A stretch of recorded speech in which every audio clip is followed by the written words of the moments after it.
অন্তর্বর্তী সরকার কি পথ হারিয়েছে, প্রশ্ন দেবপ্রিয় ভট্টাচার্যের। চবির সংঘর্ষে হাসপাতালের চিত্র, অর্ধশত শিক্ষার্থীর মাথায় অস্ত্রের কোপ, অনেকের থেতলে গেছে হাত পা। যতদিন বাংলাদেশ থাকবে ততদিন বিএনপিকে কেউ ভাঙতে পারবে না, বললেন দুলু। এবং সর্বশেষ জানাবো, যে কোনো মূল্যে রাজনৈতিক দলগুলোর ঐক্য ধরে রাখতে হবে, শামা ওবায়েদ। এতক্ষণ শুনছিলেন সংবাদ শিরোনাম, এবারে বিস্তারিত। তবে তার আগে অনুরোধ থাকবে আমাদের চ্যানেলটি সাবস্ক্রাইব করে বেল আইকনটি ক্লিক করুন। অন্তর্বর্তী সরকার কি পথ হারিয়েছে, প্রশ্ন দেবপ্রিয় ভট্টাচার্যের।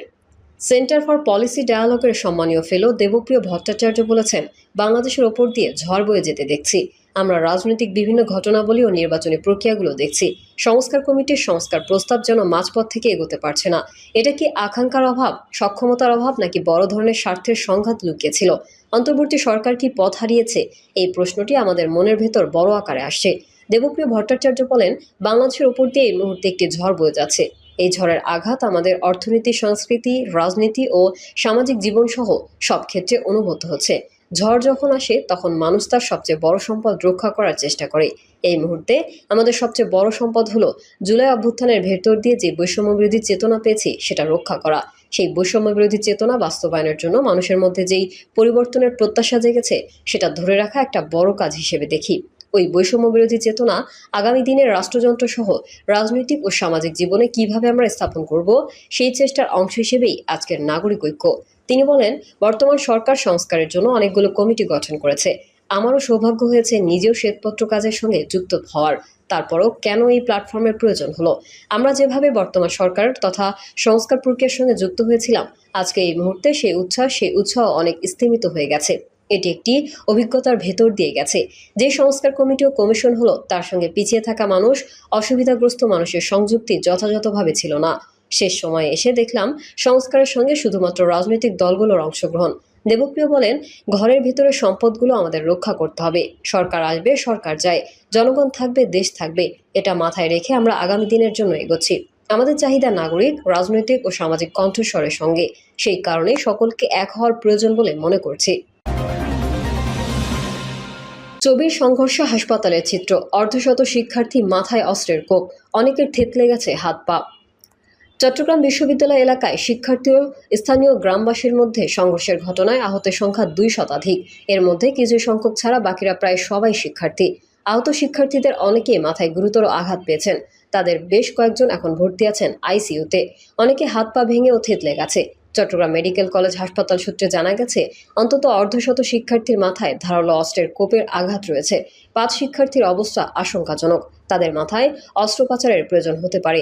জানা গেছে, আহতদের মধ্যে এক শিক্ষার্থীর মাথায় মগজ কেটে যাওয়ায় তাকে ঢাকার জাতীয় হৃদরোগ ইনস্টিটিউট ও হাসপাতালে স্থানান্তর করা হয়েছে। 10 শিক্ষার্থীর হাত পা ভেঙে ও থেতলে গেছে। কয়েকশো শিক্ষার্থীকে কুপিয়ে আহত করা হয়েছে। হামলায় আহত হয়েছে শিক্ষক ও বিশ্ববিদ্যালয় প্রশাসনের কর্মচারীরাও। আহত শিক্ষার্থীদের অধিকাংশই সোমবার বিকেল পর্যন্ত চমেক হাসপাতালের ক্যাজুয়ালিটি ওয়ার্ডে ভর্তি। গুরুতর আহত শিক্ষার্থীদের চিকিৎসা দেওয়া হচ্ছে চট্টগ্রাম বেসরকারি হাসপাতাল, পার্কভিউ, ন্যাশনাল হসপিটাল ও মেট্রোপলিটন হাসপাতালে। চমেক হাসপাতালের কর্তব্যরত চিকিৎসক ডক্টর বুশরা জাগো নিউজকে জানিয়েছেন, রোববার সকাল থেকে আনুমানিক শতাধিক শিক্ষার্থী আহত হয়ে হাসপাতালে এসেছে। তাদের মধ্যে অর্ধশত শিক্ষার্থীর মাথায় ধারালো অস্ত্রের কোপের চিহ্ন রয়েছে। তাদের বেশিরভাগই মাথায় ও হাতে আঘাতপ্রাপ্ত। 5-6 জন আছেন বেসরকারি হাসপাতালের আইসিইউতে। জানতে চাইলে চট্টগ্রাম বিশ্ববিদ্যালয়ের উপাচার্য অধ্যাপক ডক্টর মোহাম্মদ কামাল উদ্দিন জাগো নিউজকে বলেন, শিক্ষার্থীদের উপর ন্যাক্কারজনক হামলা চালিয়েছে ছাত্রলীগের সন্ত্রাসীরা। আমাদের প্রক্টর ও প্রভিসি আহত। তারা হেলমেট পরে ছাত্রদের ধরে ধরে কুপিয়েছে। আমরা রাত থেকে প্রশাসনের সঙ্গে অনেক যোগাযোগ করেও তেমন কোনো সহযোগিতা পাইনি। আমাদের শত শত শিক্ষার্থী হাসপাতালে কাতরাচ্ছেন। তিনি বলেন, যুবলীগ নেতা হানিফের অনুসারী সন্ত্রাসীরা সরাসরি ধারালো অস্ত্র হাতে এই হামলা চালিয়েছে।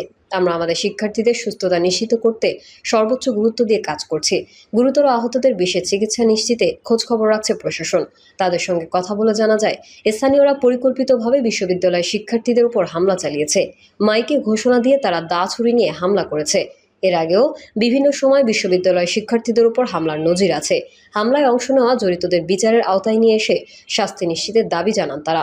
গত শনিবার দিনগত রাত 12:30 থেকে গতকাল রোববার বিকেল 3টা পর্যন্ত দফায় দফায় ক্যাম্পাস সংলগ্ন জোবরা গ্রামের বাসিন্দাদের সঙ্গে শিক্ষার্থীদের সংঘর্ষ চলে। এতে উভয় পক্ষের অন্তত 2 শতাধিক লোক আহত হন। আহতদের মধ্যে কয়েকজন ছাড়া বাকি প্রায় সবাই শিক্ষার্থী। আহতদের মধ্যে বিশ্ববিদ্যালয়ের 2 উপাচার্য, প্রক্টর ও 2 সহকারী প্রক্টর রয়েছেন। ঘটনার সূত্রপাত গত শনিবার রাতে। বিশ্ববিদ্যালয়ের দর্শন বিভাগের ছাত্রী সুফিয়া খাতুন ক্যাম্পাসের 2 নম্বর গেটের কাছে একটি ভাড়া ভবনে থাকেন। ওই দিন রাতে ওই ভবনে প্রবেশের সময় দেরিতে আসার অজুহাতে তাকে ঢুকতে দেননি দারোয়ান। রাত 12টা পর্যন্ত তাকে গেটের বাইরে দাঁড় করিয়ে রাখেন। ওই ছাত্রী প্রতিবাদ জানালে গেট খুলে তাকে মারধর করেন দারোয়ান। পরে ফোন করে সহপাঠীদের বিষয়টি জানান ভুক্তভোগী ছাত্রী। খবর পেয়ে ভুক্তভোগীর সহপাঠী ও অন্য শিক্ষার্থীরা ওই দারোয়ানকে ধরতে গেলে তিনি পালিয়ে যান। শিক্ষার্থীরা তাকে ধাওয়া করলে স্থানীয়রা ইটপাটকেল মারা শুরু করেন। তখনই সংঘর্ষ ও ধাওয়া পাল্টা ধাওয়া শুরু হয়। ওই ছাত্রী গণমাধ্যমকে বলেন, প্রতিদিনের মতো আমি আজও সময় মতো বাসায় চলে আসি। 12টার আগেই আমি বাসার সামনে পৌঁছাই। দারোয়ানকে দরজা খুলতে বললে তিনি খুলছিলেন না। পরে জোরে ডাক দিলে তিনি অকথ্য ভাষায় কথা বলেন। আমি জবাব দিতে গেলে হঠাৎ চড় মারেন। সঙ্গে সঙ্গে আমার রুমমেটরা নামলে তিনি আমাকে ধাক্কা দিয়ে ফেলে দেন এবং লাথি মারতে থাকেন। এরপর রাত প্রায় 3:30টার দিকে সেনাবাহিনীর সদস্যরা ঘটনাস্থলে গেলে দুপক্ষ সরে যায়। তবে পরিস্থিতি নিয়ন্ত্রণে আসেনি। ওই রাতে অন্তত 70 জনকে আহত হয়। তাদের মধ্যে অন্তত 10 জনকে কুপিয়ে আহত করা হয়েছে। রাতের ঘটনার পর 2 নম্বর গেট থেকে জোবরা হয়ে চট্টগ্রাম হাটহাজারী মহাসড়কে যান চলাচল বন্ধ করে দেন স্থানীয়রা। এই সময় শিক্ষার্থীদের হাতে ছিল লোহার রড, পাইপ, কাঠের গুঁড়ি ও পাথর। গ্রামবাসীর হাতে ছিল রামদা, লোহার রড ও পাইপ। সংঘর্ষে জোবরা গ্রাম রণক্ষেত্রে পরিণত হয়। এক পর্যায়ে গ্রামের অলিগলিতে ছড়িয়ে পড়ে সংঘর্ষ। এ সময় অনেক শিক্ষার্থী অলিগলিতে আটকে গেলে তাদের বেধড়ক মারধর করা হয়। পরে ধারালো অস্ত্রের আঘাতে রক্তাক্ত অবস্থায় অনেক শিক্ষার্থীকে নেওয়া হয় বিশ্ববিদ্যালয়ের চিকিৎসা কেন্দ্রে। যতদিন বাংলাদেশ থাকবে ততদিন বিএনপিকে কেউ ভাঙতে পারবে না, বললেন দুলু। বিএনপির কেন্দ্রীয় নেতা ও সাবেক মন্ত্রী অ্যাডভোকেট এম রুহুল কুদ্দুস তালুকদার দুলু বলেছেন, যতদিন বাংলাদেশ থাকবে, যতদিন বাংলা ভাষা থাকবে, যতদিন বাংলাদেশের স্বাধীনতা সার্বভৌমত্ব থাকবে, ততদিন কেউ জিয়াউর রহমানের বিএনপি, খালেদা জিয়ার বিএনপি, তারেক রহমানের বিএনপিকে ভাঙতে পারবে না। এদেশে সবচেয়ে বেশি নির্যাতিত হয়েছে জিয়াউর রহমানের পরিবার। তিনি বলেন, জিয়াউর রহমানের গড়া বাড়ি থেকে তারা বেগম খালেদা জিয়াকে জোর করে বের করে দিয়েছে। তার ছেলে আরাফাত রহমান কোকো রাজনীতি না করলেও তাকে অবহেলা করে চিকিৎসার নামে বাইরে পাঠিয়ে হত্যা করা হয়েছে। দুলু বলেন, আওয়ামী লীগের বাকশালীতন্ত্রের কারণে দেশের তখনকার 7.5 কোটি মানুষ জিম্মি হয়ে পড়েছিল।